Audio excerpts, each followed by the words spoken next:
Good morning, everyone, and thanks for joining the webinar Major Developments in Catholic Fossil Fuel Divestment in 2018. This webinar, promoted, convened by the Global Catholic Climate Movement together with CITSE and Justice and Peace Europe, that we thank for this important partnership. This 1 hour webinar will provide important updates on key developments within Catholic institutions worldwide in moving away from fossil fuels.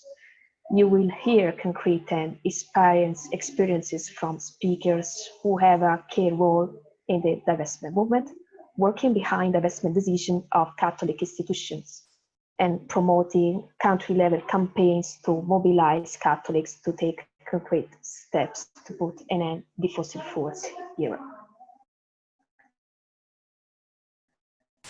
The webinar will see keynote presentation of our speakers, and then we will have a final session of question and answers. So I strongly invite you to write in the chat your comments and questions, not only during the final session, but during the whole presentation of speakers, and we will make our best to collect this question and then discuss with all the speakers. As a way to start the webinar, I wanted to see and share with you a video, a very short video. You know that GCCM has been present and active at the World Youth Day in Panama. And the World Youth Day has been also the occasion to launch a new project of the Global Catholic Climate Movement, that is the Laudato Si Generation Project, where young Catholics worldwide strongly call the Church to take concrete action for climate justice. The Laudato Si Generation presentation was also the occasion to present the manifesto of young people at World Youth Day for the ecological conversion, and among the demand of young, there is also the request for the Church to move away from fossil fuels. So I think that this good video could be an inspiration for all of us to introduce us into the topic of this webinar.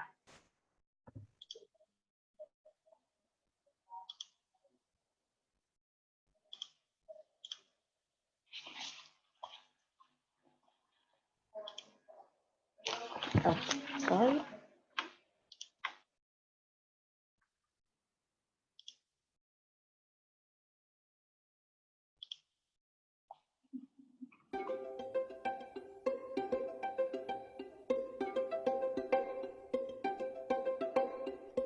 God gave the earth to be our common home, the home we all share. But our generation is at risk. The climate crisis is hurting us. Thousands of species disappear each year. Our land, air, and waters are polluted. Pope Francis says young people demand change.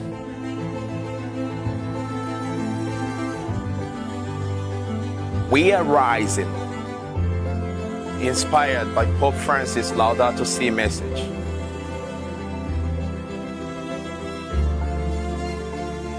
We are the Laudato Si generation. Guided by the Spirit, we protect our common home for us, for everyone.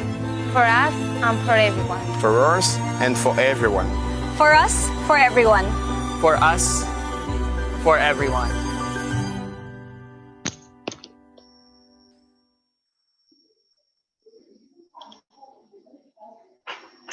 Okay, with this inspiring video, let's start our conversation on fossil fuel divestment. And I am pleased to introduce our first speaker, Giulia Bondi. Giulia is coordinating CITSE policy and advocacy work on climate justice and energy. CITSE is the International Alliance of Catholic Development Agencies. And Julia joined the CITSE climate justice team in 2012, and since then she participated in the UN climate change talks, advocating for more effective and socially just climate frameworks.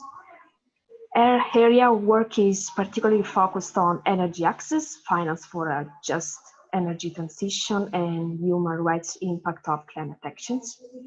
From Julia, we will be able to hear more on expertise on the outcomes of the COP24 and the urgency to invert the course at all levels.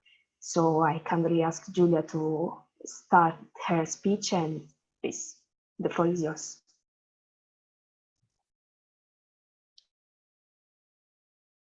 For joining this webinar. Good afternoon or good morning or good evening, depending from where you're joining from. So I will be sharing my presentation now. As Daniela introduced to me, I'm going to briefly go through what happened in 2018 with some scientific reports that came out, as well as the outcomes of COP24. Then I would like to also briefly touch upon a bit on what's happening with the energy access investment as a sort of a case to show how it's important that the fossil fuel divestment continues to grow, and the demand to shift to the public finance it's needed. And then just quickly on what is going to be this year, 2019, and a bit of what, really briefly, which are the calls of CITSE to make such a shift towards just a sustainable world are. So just also as a matter of clarification to show that in CITSE doesn't really work on divestment as such. Of course, it supports all the movements behind, and we call for just public finance to be invested in the renewable energy and energy access projects. And so that's why also the reason of my presentation.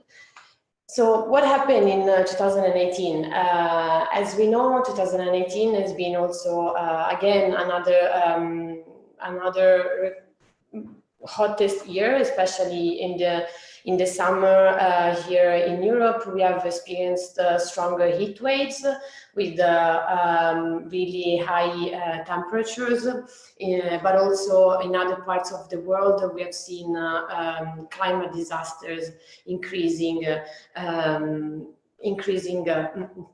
worldwide.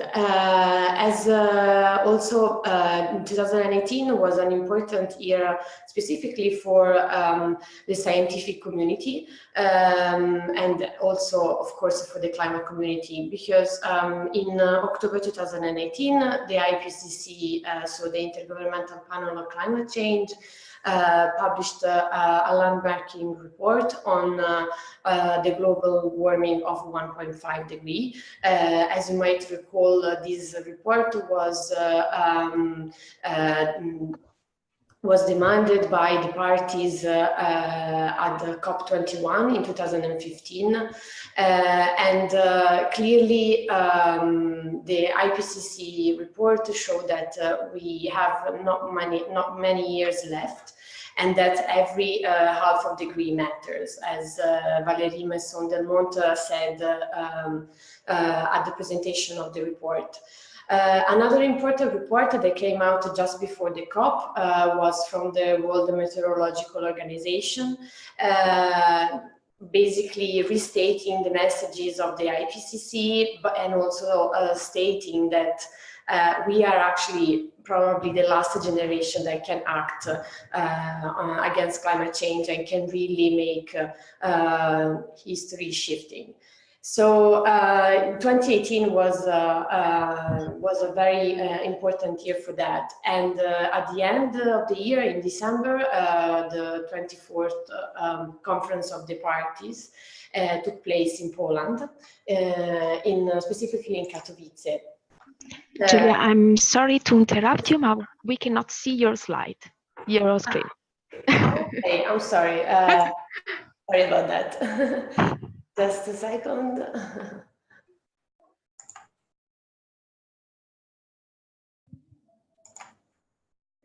Yes, I had the problem, sorry.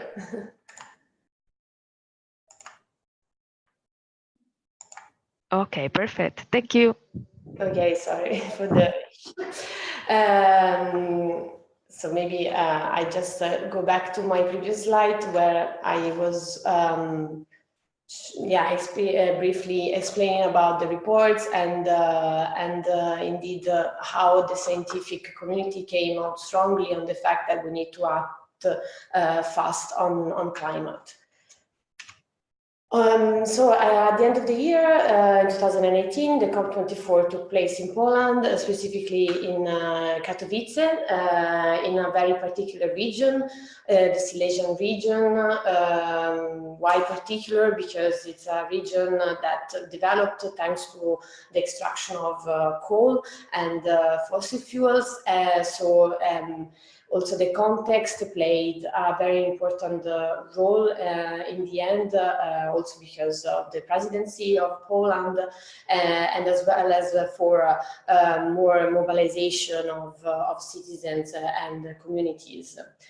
So the COP24 ended with a mixed result, we can say, but unfortunately what we can strongly agree upon is that the urgency that the IPCC sent ahead of the COP was not reflected in the outcome in terms of political commitments. We saw, for instance, on the first week that only 25 heads of governments came to make statements for the opening of the session, and also there were heated debates, particularly with some countries like the US, Kuwait, Russia, with regards to how the findings of the IPCC report should be taken into consideration by parties. So that was a very controversial discussion. At the end, with very quite long hours negotiations, the Katowice rulebook finally got agreed. As we knew, the COP24 was very important for the finalization of the Paris Agreement work program, meaning how countries should implement the Paris Agreement guidelines. Unfortunately, not all the issues were resolved, and these will be the tasks of the next sessions this year. We saw also particularly, I wanted also to highlight that in the last hours of the negotiations, one of the main reasons that blocked really the closing of the conference was with regard to the carbon markets, meaning so the trading of the emissions and how these should be accounted. And particularly Brazil was very much blocking on the negotiations. So we can translate that as a sort of signal of changing in politics, and probably we will have to a bit evaluate also how this is going to influence the next year's negotiations. And a very another disappointing questions that a lot of civil society groups were concerned with were with regards to the issues of finance, how equity should be integrated in the Paris Agreement rulebook, and the question on human rights, indigenous people's rights, gender equality, and so forth. And we saw that these, especially on the rights part and on the equity, were a bit weak in terms of outcomes, and often used as sort of bargaining chip for negotiating on other issues. So we kind of called strongly in the last hours of the negotiations on the negotiators to really be ambitious and to try to also be courageous and take brave decisions as well, that for some can be not so comfortable. So that's a little bit on the COP24 key outcomes. With regards to the case on the energy access that I was introducing at the beginning of the presentation, and just as a case to show how much the finance still needs to be reinvested and redirected to the project that really matters. SITSE is starting, actually, it's a new area of work to engage in the issues of energy access.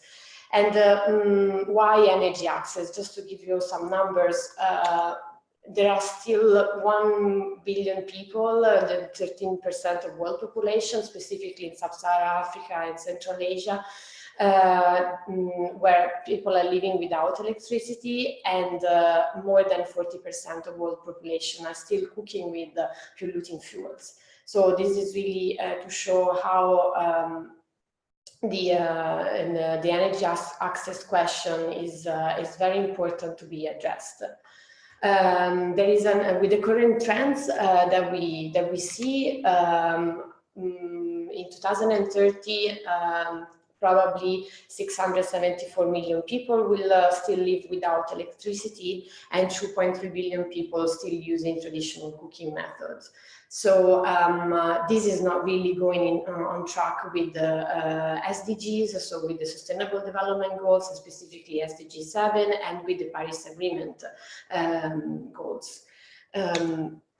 And also, another important aspect with regards to the energy access dimension is the share of renewable energy that we saw is expected to reach just 21% in 2030. So this is really just in numbers how actually the situation must be enhanced, and more things needs to be done. Last year, actually last October, SITSE, together with the Overseas Development Institute, issued a report specifically looking at the EU spending on energy access and the renewable energies. I put the link on the PowerPoint slide so that you can download the report. And it's specifically looking at the year between 2010 and 2016, and clearly shows how the EU is not really committed to achieve the Paris Agreement goals and the SDGs goals. On the one hand, we see investments going on renewable energy, but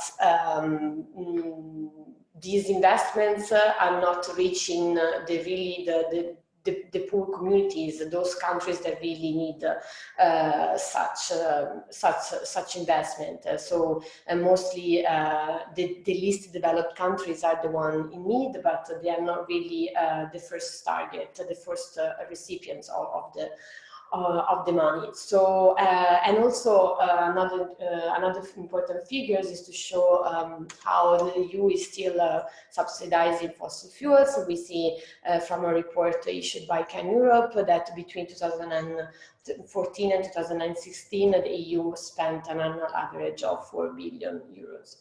So again, there are some strong frameworks on the one hand, okay, a bit debatable, but there are international frameworks that should help in making this shift. But we see that actually commitments are not really working the talks, let's say. So lastly, what needs to happen for 2019? Definitely, it's stronger political action as a response to the people's demands. Here I just put a picture of last Sunday demonstration here in Brussels. 70,000 people took the streets marching for climate. So this is really something. I mean, especially in Europe, not many people go on the streets for marching for the climate. So This is really showing that the need for politics also to respond to what people are saying. And in 2019, there will be an important summit called by the UN Secretary General, Antonio Guterres, that will happen in New York in September 2019, and will be a moment again for countries to announce, hopefully, and to make pledges for swift action by 2020. And again, another moment in this year will be COP25 in Chile, that again will have to resolve the unresolved questions from Katowice. And yeah, but I mean, there will be many other moments, but most importantly, what we hope is that there is a stronger political action by countries. And to finish with my presentation, this year, ahead of COP, CITSE released another report that set a little bit the tone of what is the vision of CITSE in terms of achieving climate justice, and therefore stays within the 1.5 warming. This report is called The Climate Urgency, Setting Sail for a New Paradigm. And for us, is not just about developing policies that are more in line with meeting the problems, but also a shift in our societies, in our consumerism partners, and also in the production side. So really like a shift in our daily lives. So the ecological conversion that also Laudato Si call upon. And this needs to happen fast. So it's really about rethinking the way we live, and yeah, this is also very much in line with also looking at the divestment option from fossil fuels. So thank you for my presentations, and I'm happy to take any questions afterwards. So first of all, thank you a lot, Julia, because of this comprehensive presentation, detail and update presentation on what happened in COP24, what are the major outcomes of the conference, and what we have to face now. I remember that in a webinar in December, I was hearing from Julia about live outcomes from before, and she said that this kind of conferences, high-level conferences, seems to be also quite ineffective, because we saw that, for example, the urgency highlighted by the scientists has not been reflected into the outcomes.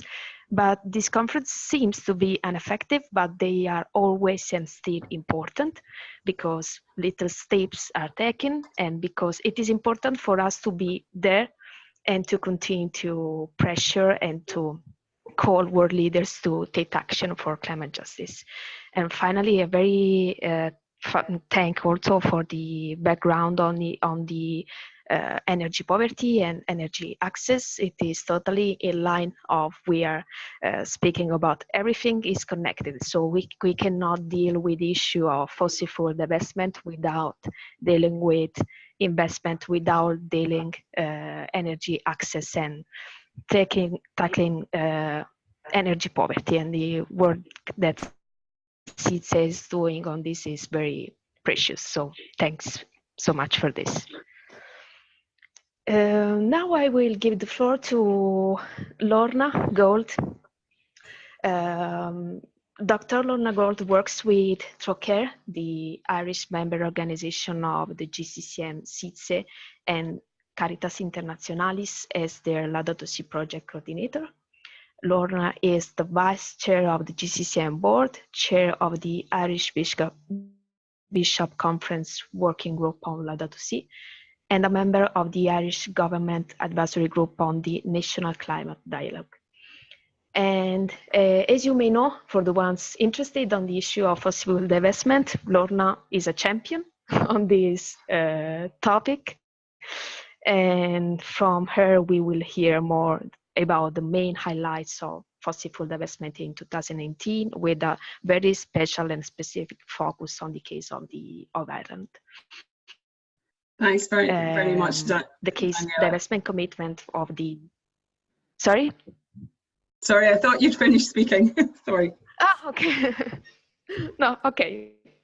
Please, Lorna, the floor is yours. Okay, thanks, Daniela. Unfortunately, my internet seems to be a bit unstable, so hopefully the presentation will work.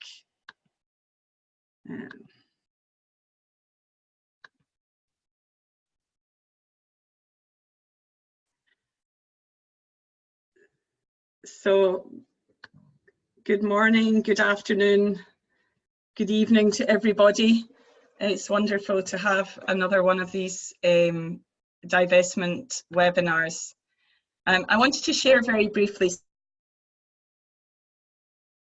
some of what's been happening within the Irish year or so. So I've called it Laudato Si and divestment in Ireland, an incredible journey so far. So the story just starts really with TROCRA. As Daniela said, TROCRA is the Irish SIDSI, CI and GCCM member, and has been working on climate justice issues for many, many years. We work in the education sector in Ireland, promoting climate justice in schools. We've been promoting, we were behind a pastoral letter on climate justice of the Irish bishops as far back as 2009, and then again in 2014. And we work primarily overseas in Africa and in Latin America and Asia, in supporting communities in poverty, injustice, and in more recently, really in tackling the climate crisis, those in the front lines of climate change. And we do a lot of policy and advocacy on this issue as well, a lot in collaboration with SIDSI. So our journey on fossil fuel divestment really began in 2015, 2 days after Laudato Si was launched. We had a major conference in Ireland where we had 800 participants in various sectors of Irish society and many high-profile speakers such as Mary Robinson and Bill McKibben. And we really realised after that conference that we had to really push mobilisation and to become more radical in what we were proposing to Irish society as solutions to the climate crisis. In many ways, we were really promoting, even back in 2015, the paradigm shift that is inherent within Laudato Si and which Julia spoke about in terms of SIDSI's own work. We did that through mobilising people onto the streets. The climate movement in 2015 grew rapidly following that major conference. But we also knew that we really needed to be making proposals and showing commitment by ourselves in terms of what we were prepared to do to tackle the climate crisis. And for us, having made the connection with the Divest Invest movement, and in particular with Bill McKibben, we decided to embark on a major campaign to target the grassroots and the grass tops on fossil fuel divestment, overcoming the widespread apathy and ignorance that exists around the impact and the causes of climate change. So our first thing we did was to commit ourselves to divest, and I have to say that 3 years, almost 4 years after that, it's an ongoing experience. We made our commitment, and it's not a simple process. But that process in itself of divesting our own pensions from fossil fuels as TROCRA has really framed and shaped how we approach this in proposing it to other people. Our campaign grew very rapidly, and within a year had 3 different major strands to it. So calling for the Irish government to divest from fossil fuels became a major focus of the campaign. We then engaged universities and students in calling for universities to divest from fossil fuels. And in particular, we wanted to have a focus on the Irish Church, the Catholic Church in Ireland, and call on the bishops and the diocese to divest from fossil fuels. One of the things I can say about this campaign in Ireland is that we have, it's been hugely successful, and I'll come on to talk about some of the key reasons for success. But one of them has certainly been the way that we have been able to cross-fertilise our campaigning. So while we were, where one aspect of the campaign might have been having a quieter time, we were able to rally people around the campaign asks of another aspect of the campaign. So everybody supporting the change of the law, everybody supporting the universities as they chose to divest from fossil fuels, and everybody then getting behind the Catholic bishops and the church and the campaign to divest the bishops and the church from fossil fuels. So it really became a campaign that was driven from both the inside through advocacy, detailed technical advocacy, but always and increasingly backed by a cohort of active people, whom many of them, certainly in the faith world, would not be active in their faith, but were committed to campaigning via their local parishes and dioceses on the fossil fuel divestment and on climate justice. And so, but what I wanted to focus on here is really around, so how did we bring climate justice from a peripheral issue in Laudato Si into the heart of the church in Ireland, and how have we focused on divestment in the church? I think when I look back on it and see the success that we've had, a big part of that has been in the church through the creation of a Laudato Si working group, established in September 2016, under the auspices of the Bishops' Conference. And so it took about a year from when we proposed this idea to getting it approved. And having a working group that was a space to be creative, a space to build networking across many different areas that are in Laudato Si, filling knowledge gaps and proposing institutional measures to the bishops and to the church. I thought I'd give you the faces of who's on this group to give an idea of the kinds of people involved in promoting Laudato Si and divestment in the church in Ireland.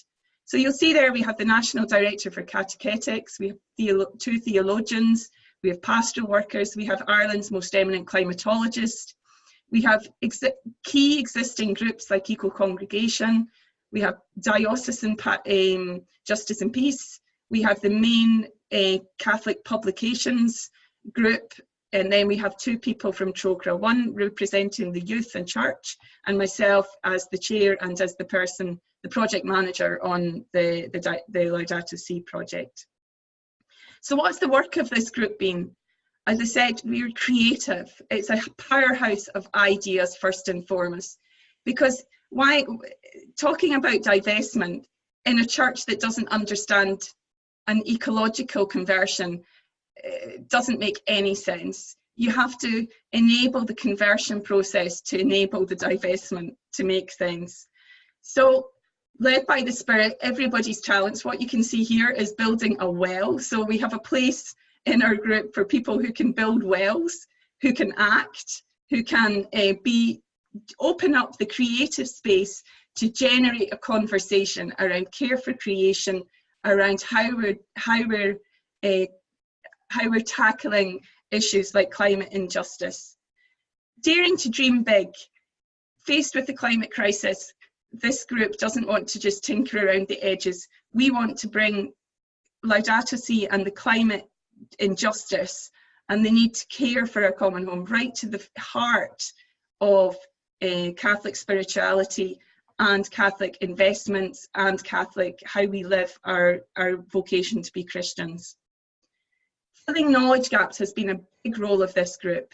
We've offered in-service trainings for all the bishops and their staff and many others, producing technically sound resources such as the Ethical Investments in an Era of Climate Change booklet, producing academic resources tailored to schools, parishes, advice, and being on call for advice as Laudato Si starts to roll out across different areas.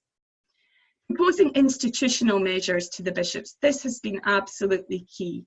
And it has been really about bringing the bishops with us the most important thing I think we did last year was a full day retreat in service for the entire Bishops' Conference on Laudato Si. We were blessed to have Pope Francis coming to Ireland, so there was a sense of incentive for all the bishops to learn about Laudato Si, and that has really seen a step change in the engagement of the bishops individually and also the Bishops' Conference. It's about getting their attention in a very busy, busy world. The measures that we have successfully got through the Bishops' Conference, we've got them to adopt Season of Creation as a part of the liturgical calendar, so that's in there for the next 3 years. We worked with the Finance and General Purposes Committee to get the bishops as a body to divest their shared resources from fossil fuels. We decided to do that because the way the structure of finances work in the Bishops' Conference, certainly in Ireland, and I'd be interested to hear elsewhere, the bishops as a college have their own investments. They're pension investments for their staff, and they're also investments that they hold they hold in their own right. So to ask them to come together and to make a decision on divestment was actually, it took some patience, but it was a relatively simple simple procedure in the end. And what that does is opens up the process for them to then in their own individual diocese to carry out parallel or similar processes. So I'll come on to say briefly what that process involves. We also engaged them in a series of adult faith development programs, which are in the process of being rolled out across different dioceses in the country. And then engaging with the Catholic schools networks. Ireland is predominantly still Catholic primary schools, and enabling the curriculum and Catholic Schools Week to be focused on our common home. I'll skip over this, but a key thing has been building networks, presence on social media, linking to GCCM globally, and connecting with the wider eco groups. We got a huge boost through our Common Home project, which was held at the World Meeting of Families, which again managed to engage many, many bishops who came to the Our Common Home garden and were very, very struck by the need to increase their understanding. But the key development last year in Ireland was the decision of the bishops to divest from fossil fuels. And I just wanted to play for you a very short clip from the announcement that the bishops made on the eve of Pope Francis' visit to Ireland. I'm not sure if I've enabled the sound on this. I shall share it and see if the sound is enabled.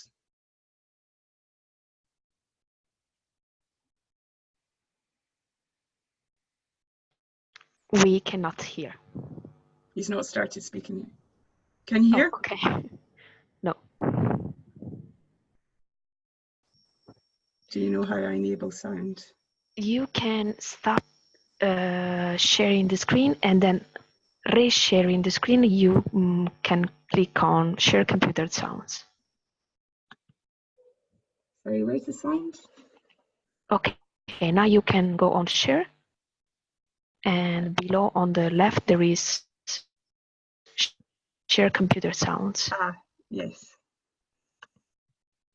Okay, apologies for that. It's a very quick.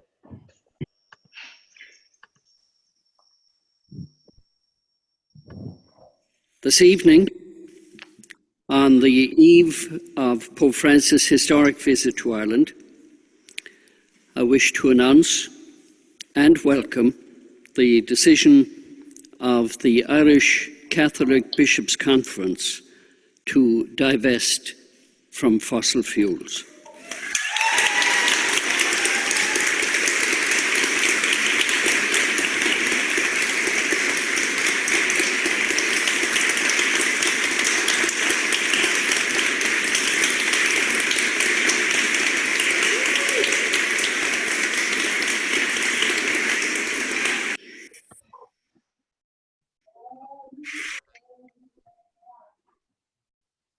Sorry, I'll just move on to the next slide. So you can watch the rest of that clip afterwards, you'll have the thing. But it was a very, very moving moment, and one where at a time when the church in Ireland was particularly under serious stress and attack, it was one moment that stood out in the visit of Pope Francis, where there was many people, Irish society, coming together and welcoming a major decision that the church had made. And obviously it was a very good news story in the press, and gave a huge boost as well to the fossil fuel divestment movement, both the faith-based movement and globally. And it came also, the decision of the bishops came just in the same few weeks as the bill on fossil fuel divestment also passed through the lower house of the Irish Parliament, and it came just after the Church of Ireland had made their decision to divest. So I'm aware of time, so I'm going to be very quick. The journey continues very much for us in Ireland. We feel we have a strong foundation now with the divestment commitment of the bishops, with a growing network of fossil fuel divestment and Laudato Si, because we see them as so connected to each other, that we have a 2-year programme now. We're going to have a synodal type process over 2 years, regional meetings, where we're looking at the implementation of Laudato Si across all the dioceses. We are engaging the diocesan advisors from every diocese in the country on fossil fuel divestment process from March this year. And we're having a scale up of the eco-parishes across the country, and hopefully want to secure some government funding on this. Key lessons, and this is my final slide. Fossil fuel divestment for us hasn't been an end in itself. It only happens when you enable an ecological conversion, and there are practical solutions available, such as the appropriate investment funds. The conversation, by its nature, involves interconnections and deep sharing of knowledge across different sectors. Working alongside investment advisors to ensure divestment is really key. You need to generate momentum, and relationship building, as with anything else, is critical when you're engaging the bishops and the church to divest. And working within the existing institution, and I would say with all the archaic foibles that exist, is really key, but also having the courage to be bold and ask forgiveness rather than permission. So that's my, I'll finish there. So thank you very much.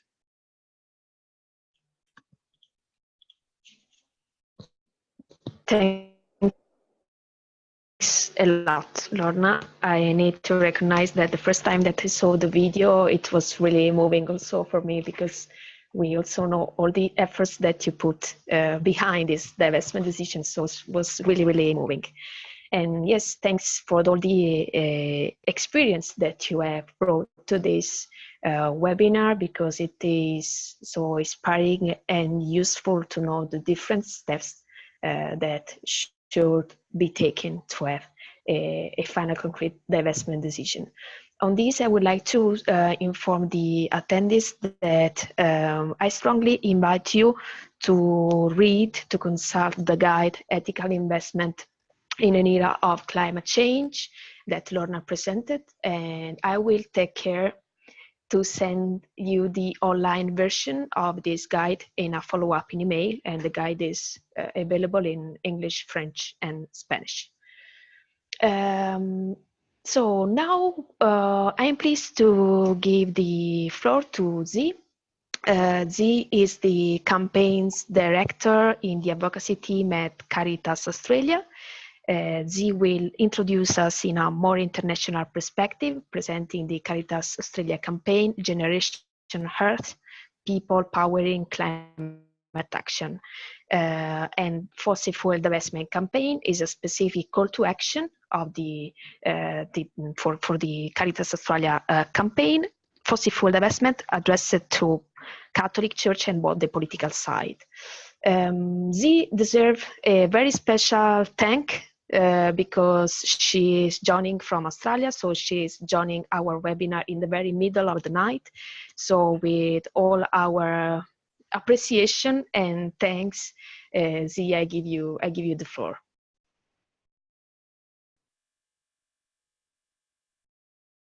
Thanks so much, Daniela. It's actually a real pleasure to be here connecting with you live for a change. So thanks very much for having me on the webinar.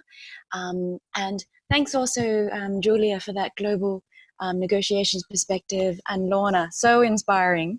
And in many ways, we are following in the Irish footsteps. So I'm just trying to share my screen. Is that working at all? Please click on share. Okay, we can see it perfectly. Brilliant, fantastic. Thank you. Okay.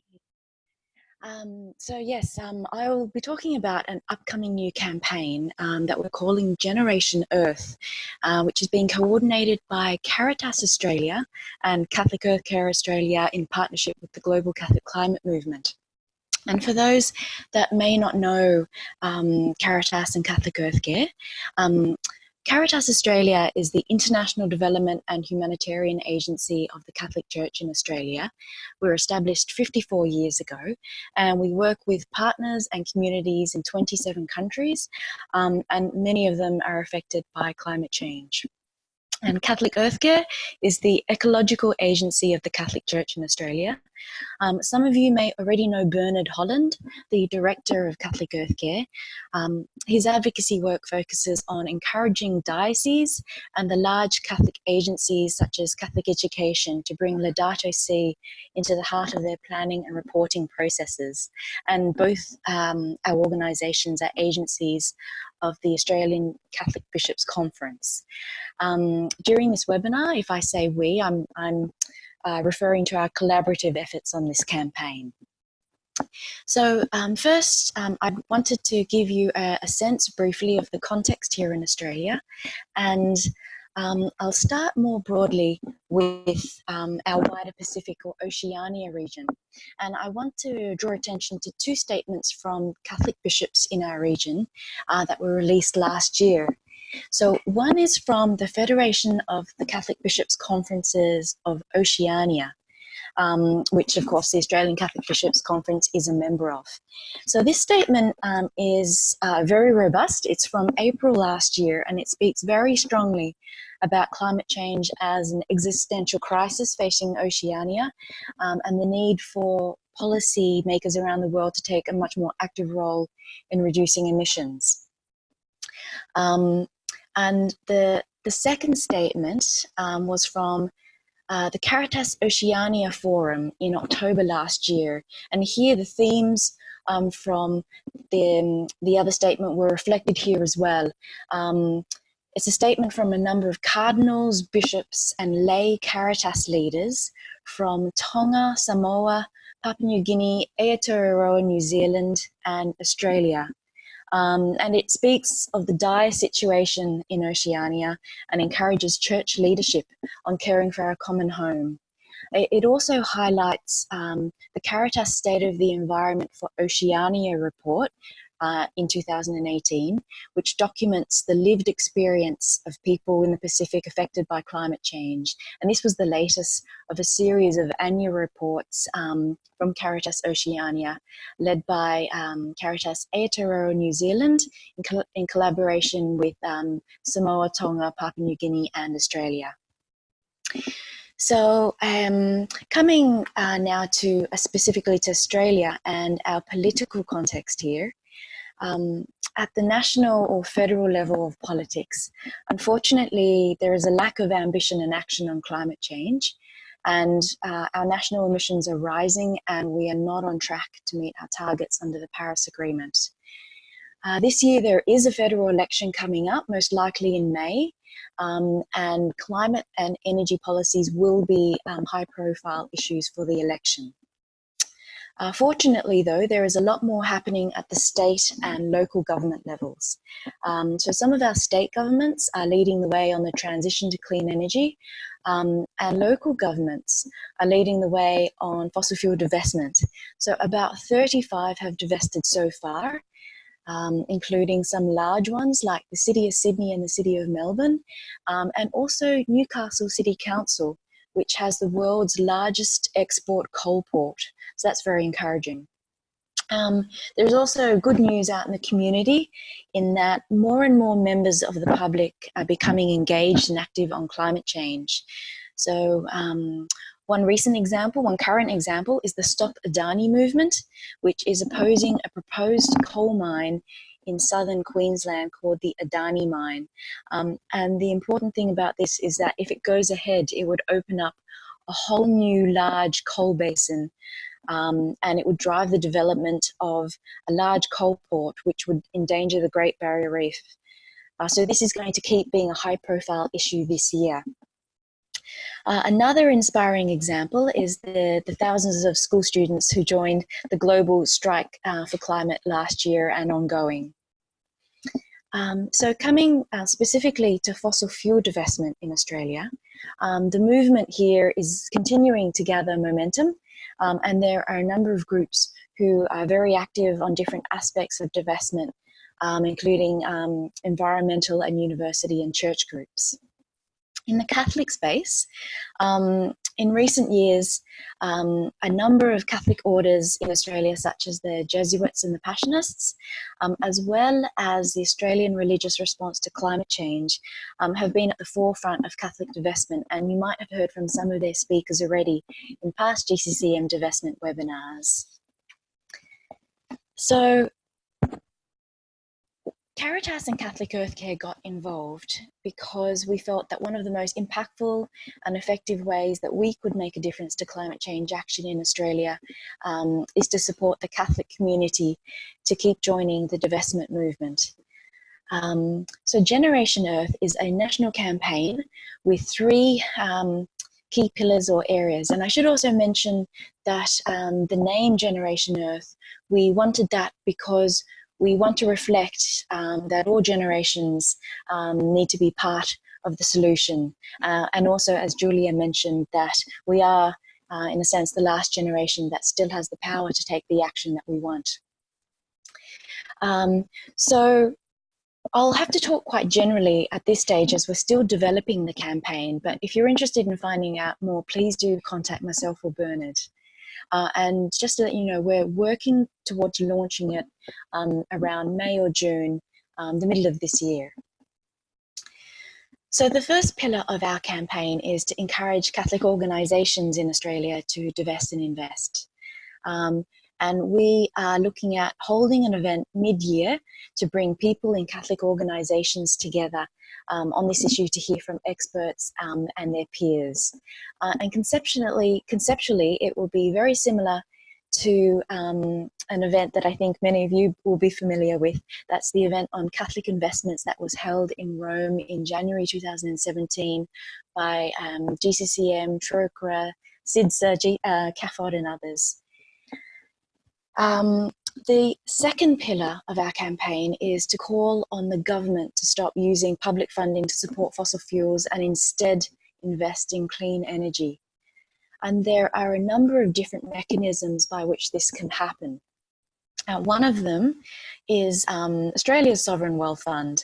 It's called the Future Fund, and it's worth 167 billion Aussie dollars, which is about 105 billion euro.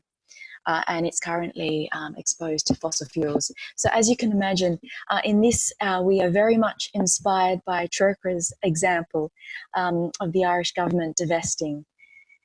So we have already held some meetings with politicians down in Canberra, our capital, last year about the Future Fund and some of our other policy asks.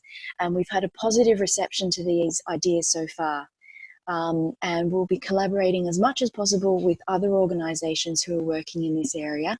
And we'll also be asking the Catholic community, of course, to join us in calling on the government to take action.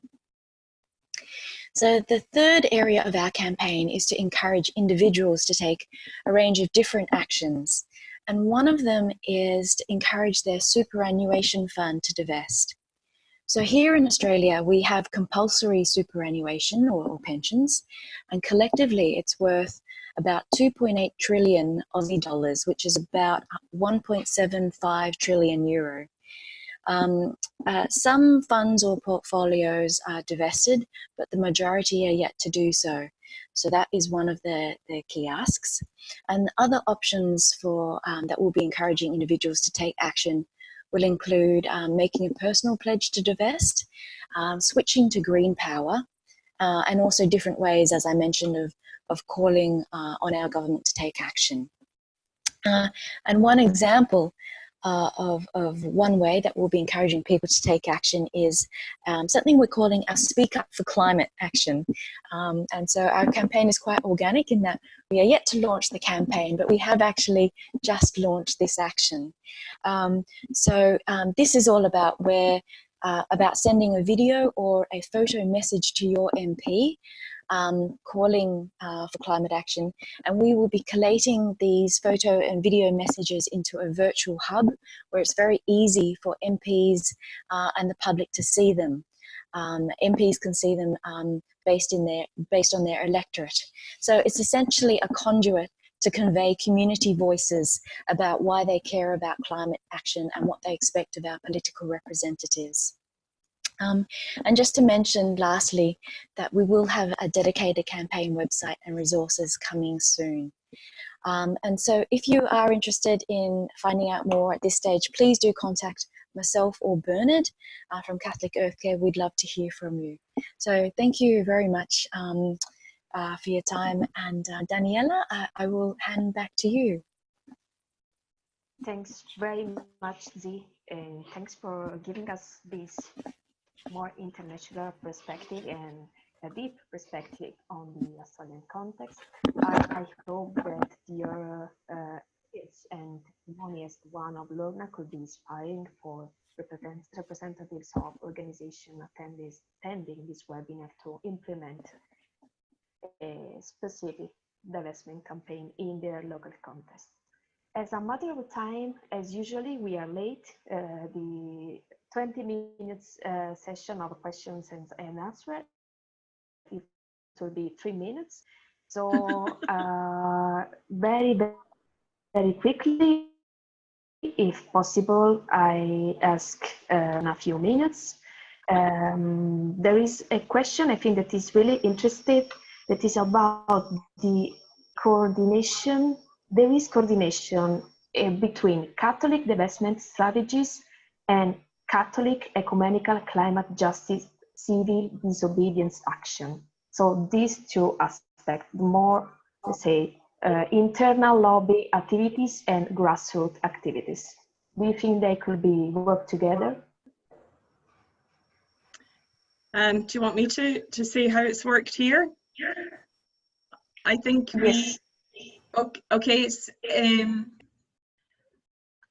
I think we haven't had any problems with articulating our insider and outsider positions together.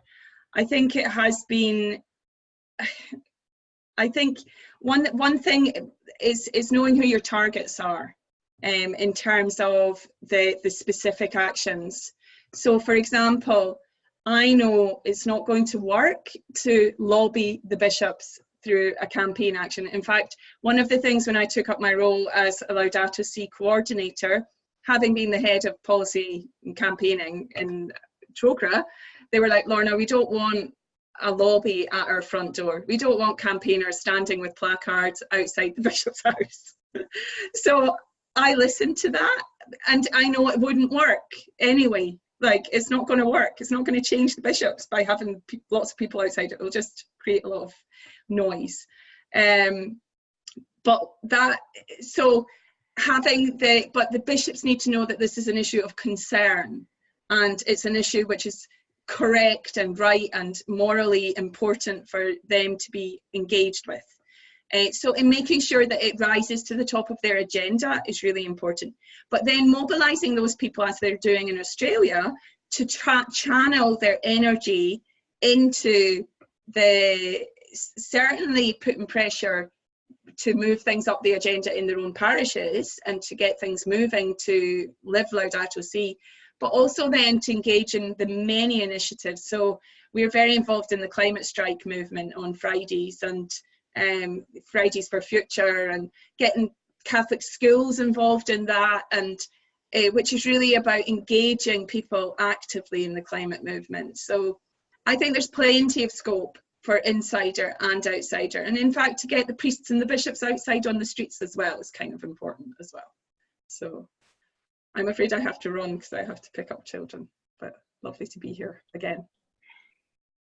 Thanks a lot, Lorna. Thanks very much for joining us. Lovely. I'll answer questions after. If you have yes, sure. So we will have a very few minutes. I have a question for Julia with respect to his topic. I will take care to collect all your questions, and we will provide an answer from speakers. And I will also send you specific inputs and links that you are providing in the chat. So we all will be connected and responsive on this. A specific question for Julia regarding her presentation is what is the distinction between 22% of renewable energy penetration expected in 2030 and the 15% on modern renewable energy? Yes, that's very easy. So in terms of modern renewable energy is understood by the World Bank. So these are the figures by World Bank, are solar, hydropower, wind, and geothermal energy. Whereas this traditional energy that it's also, considered clean is biomass. So specifically fuel wood and charcoal. So that's a little bit the distinction that the World Bank is making.